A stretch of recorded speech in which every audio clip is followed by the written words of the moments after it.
Hello and welcome to Katrina's Creations.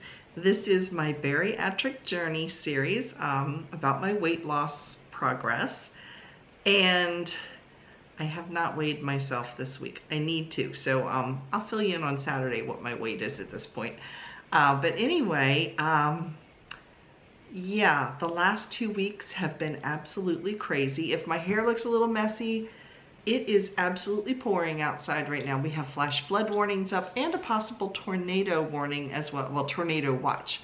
So yeah, it's crazy, and it's supposed to be like this tomorrow too. So I'm a little moist, to say the least, because it just got in from work a little bit ago. So like I said, the last 2 weeks have been absolutely crazy. I talked a little bit about it last Saturday, but said make sure you tune in today so that you can hear all of the nutsiness that's been going on the last 2 weeks. So that being said, I am going to let you listen to past Katrina, because I recorded some of the craziness that was going on last week so that I wouldn't forget everything between now and then. So you're going to go see Katrina of the past.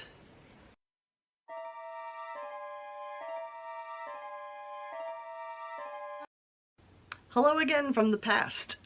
Yeah, I thought I would just fill you in real quick with what has gone on this week and how crazy it has been. The future me has already introduced the video and is going to tell you what went on with my behavioral psychologist visit.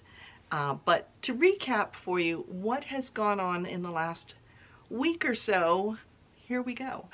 I was at work last Tuesday, which would be the Tuesday before last, and I get this call from Dave telling me that my doctor has been calling the house, wants me to call them. That's never a good sign when you get a call from your doctor at work. So I call my doctor up. Well, the first thing they're telling me about is, yes, I had an abnormal mammogram. We all talked about the panini press and how it was very similar. So I told her, I said, yeah, I know about that. I've already gotten the follow-up visit already scheduled. We're all ready to go with that. She's like, great. Now we need to talk about your B12. Your B12 is very, very low. Can you come in today? And I went, today? I'm like in the middle of work and I'd have to take off work to get there in time if I could make it before you close. So, because I work like probably an hour away from where the doctor's office is. So they said, okay, well, we have an opening on Monday. Can you come then? This was Thursday. I was like, sure. So I worried all weekend long thinking, what are they going to tell me that, you know, they wouldn't tell me over the phone other than my B12 was low. So I didn't think, you know, I was a little stressed over the weekend over that. So I go into the doctor on Monday and she goes, okay, your B12 is extremely low. And she says, low B12 can cause you to be forgetful. It can cause you to be sleepy and fatigued. And I'm sitting there thinking, that explains why I have been tired even though I've had a good night's sleep. And then she's talking about how it can cause you to be forgetful. And if you remember the yarn story, buying the wrong color yarn, now I got an excuse. I don't know that I can really blame it on that, but it sounds good. So we're going with that theory.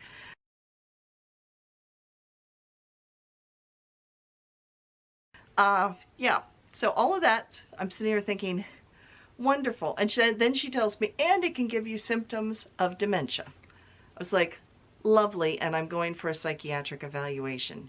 I'm definitely going to end up in the loony bin. I'm going to end up in a padded cell. They're going to look at me and go, this woman's crazy. No, just my B12s are a little bit low. So right from the start, I did ask the doctor. I said, well, got a couple questions for you. I said, do you think my husband would buy it if I told him that, my B12's low, I forgot how to cook, we have to go out to dinner? She started laughing. She's like, I don't think that'll work.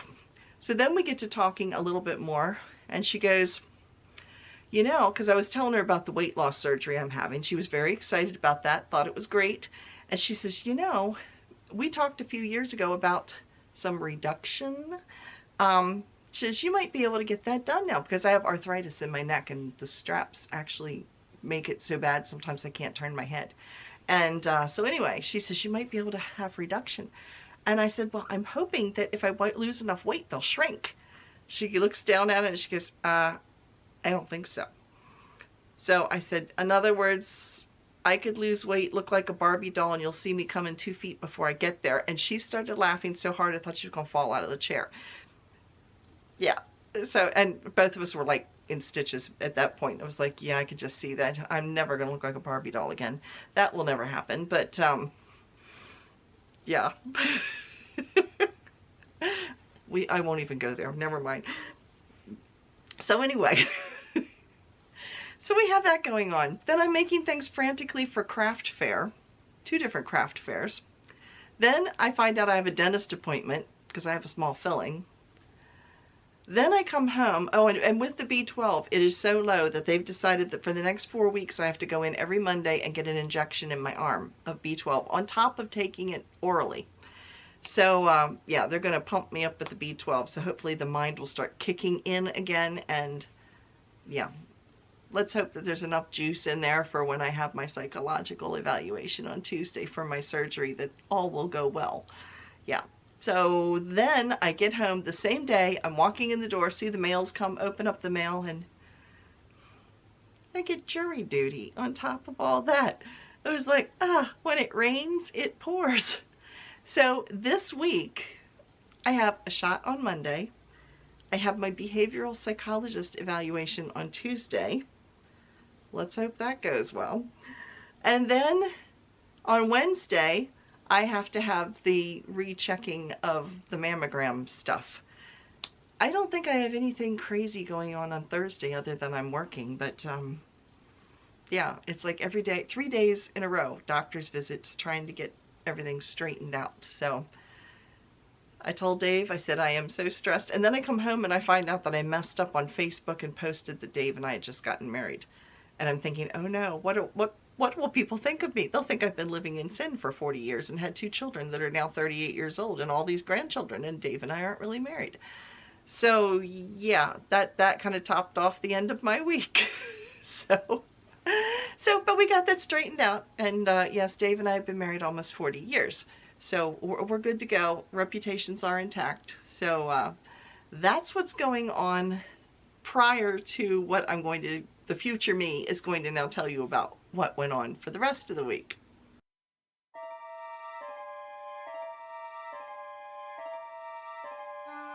Welcome back to Katrina of the Future. Sounds sort of like the Christmas Carol, doesn't it?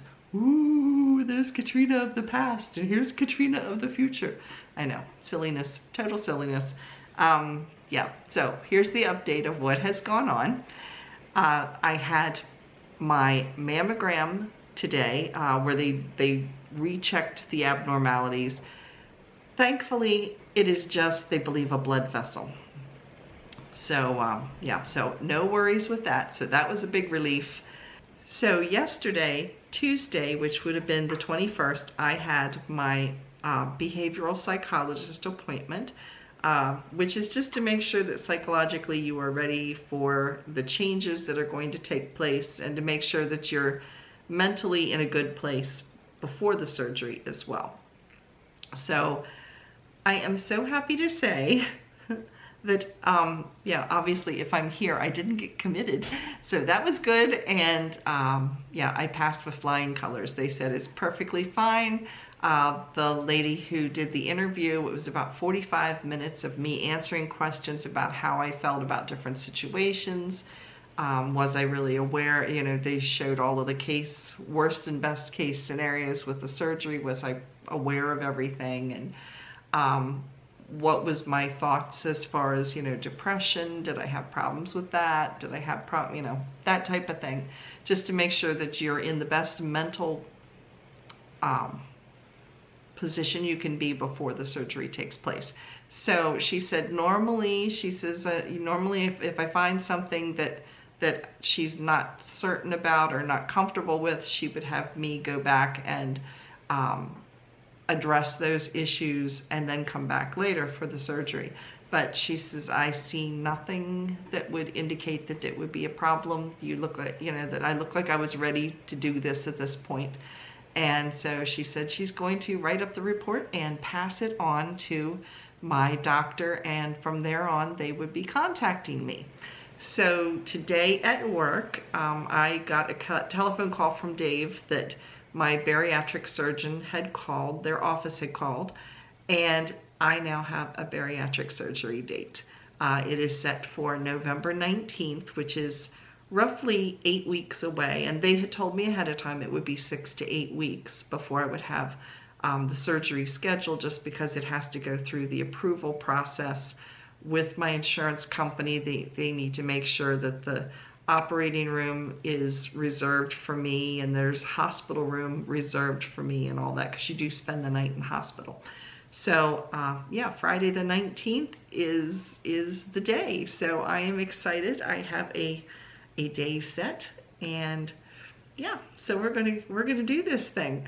So I will be keeping you posted, and as the dates get closer, because there will be some, I believe there is, at least everything I have read, there is some type of dieting that goes on prior to surgery in order to shrink your stomach. So yeah, I will keep you all posted as things move along. So I hope you've enjoyed this video, and thank you all for coming along with me on this journey. We're not through yet, but we've hit over one of the milestones today. So that part is exciting. And if you are trying to lose weight, yeah, we want to encourage each other. So feel free to stick in the comments, not how much you weigh, but how much you have lost or what you're doing to lose weight, so that we can encourage each other along this weight loss journey. And here's the neat, funny thing I forgot to tell you.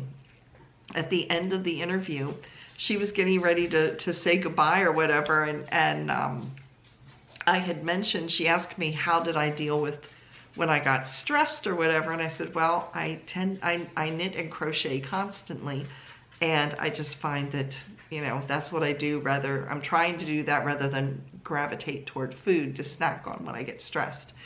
And she says, oh, I'm a knitter too. I find it really relaxing. So at the very end of the interview, right before she said goodbye, she says, do you have any questions? I said, yeah, what do you like to knit? So it turns out she likes to knit baby, like blankets and things like that. She said she had a couple children and she liked making little stuffies for them. So yeah, so it was kind of fun at the end. And yeah, so I'm excited and we are ready to go. So I will see you all later. Make sure you join me for my Saturday podcast, when you can see some more of the things that I have been making, more than just dishcloths, for the craft fairs that are coming up in just a few short weeks. So thanks again for watching, everybody, and I will see you all later. And there is Cricket over at the water bottle again. Right on cue. So bye, everybody.